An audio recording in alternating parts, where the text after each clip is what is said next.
While Taffy 3 was fighting Kurita's ships, Taffy 1 was being subjected to the first large-scale organized kamikaze attack of the war.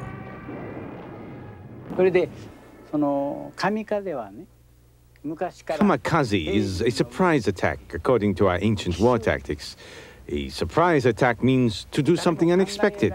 Surprise attacks will be successful the first time, maybe for 2 or 3 times. However, eventually the Americans would find a way to protect themselves from our attacks.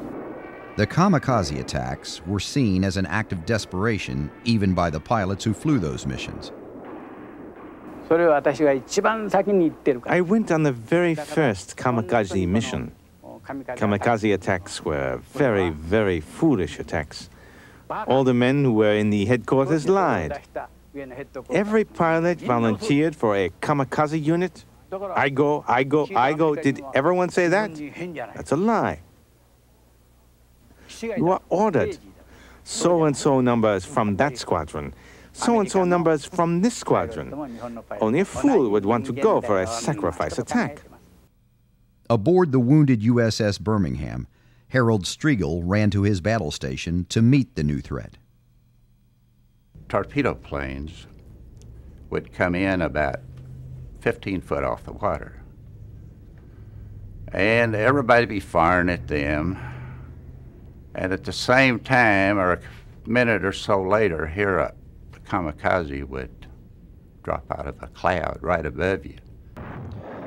For Striegel, that first large-scale kamikaze attack was almost his last. Well, you had to be fast. And if you hit him, he still kept coming. Be a ball of fire. Some of them missed us so close that a few people got burned from the heat. And one plane came at us, and I hit him right in the crosshair. And man, he was coming right into us. I told my buddy, I said, well, here we go. But I couldn't believe the bomb dropped on one side of the ship and the plane on the other. But I couldn't believe it when he missed us. Later that morning, the suicide attacks focused on the battered Taffy 3. 5 Zeros with bombs strapped to their wings were led in under radar by Lieutenant Yukio Seki.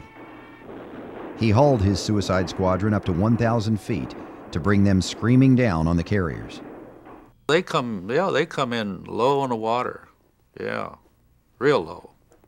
In fact, some of them, I've seen pictures of them where they come in so low that the guns couldn't hardly train on them. Now they come in like 6 feet over the water. Anti-aircraft guns blazed away, but did not deter what the American sailors were soon calling devil divers. And then they figured out that you can, plane coming in that low, and that type of plane they had, they were thinner planes like, and if you hit the water in front of them and the water spouting up, it could knock their wing off. We found that out one of the attacks. Sprague's flagship was lucky, and the Fanshawe Bay's gunners hit 2 planes, whose pilots were making the carrier their target. A third, misjudging his aim, glanced off the Kitkoon Bay's deck before exploding. Another Zero, which veered away from the white planes at the last moment, plunged squarely through the deck of the Sanlo. The Jeep carrier had stood up to the Japanese battleships that morning, but now a succession of explosions sent her to the bottom within half an hour. 4 more of the 7th Fleet's escort carriers were damaged by kamikaze attack on October 25th. Meanwhile, far to the north, 3rd Fleet was attacking the Japanese decoy force in the battle off Cape Engano. Only some 60 miles now separated Halsey from the fast battleship fleet thundering down on the hapless decoy fleet. Anticipation of a total victory was running high in the New Jersey flag plot, where Halsey was looking to gunnery action that would finish off the might of the Imperial Navy. Task Force 38's airstrikes continued until the evening, by which time Mitcher's aircraft had flown 527 sorties against the Northern force. They had sunk Ozawa's flagship, Zuikaku. Zuikaku was the last survivor of the 6 carriers which had launched the attack on Pearl Harbor. They had also sunk 2 of the 3 light carriers, crippled the remaining light carrier, and sunk a destroyer. Other ships had been damaged as well. But at 10 a.m., Halsey's hopes came crashing down. He was handed a signal from Kincaid, "Where is Lee?" a note of desperate urgency, given special emphasis because the 7th Fleet commander had deliberately transmitted it in plain English. Halsey's astonishment turned to anger a few minutes later when he was handed a signal from Nimitz. It was unprecedented for the Commander-in-Chief Pacific to give tactical instructions.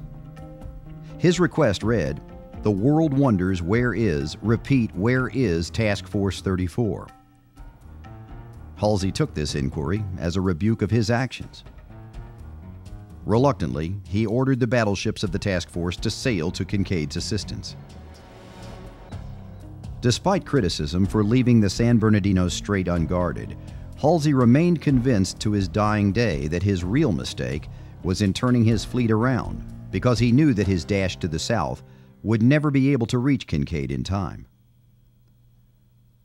This was the end of the battle for Leyte Gulf. The U.S. had lost 1 light carrier and 2 escort carriers, 2 destroyers, and a destroyer escort. Between October 23rd and 26th, the Imperial Navy had lost 1 large carrier, 3 light carriers, and 3 battleships, including the giant Musashi, 6 heavy cruisers, 4 light cruisers, and 12 destroyers. The Battle of Leyte Gulf, which sputtered to a fitful close on the evening of October 25, 1944, all but wiped out the Imperial Navy. The 3-day action was the greatest naval engagement in history.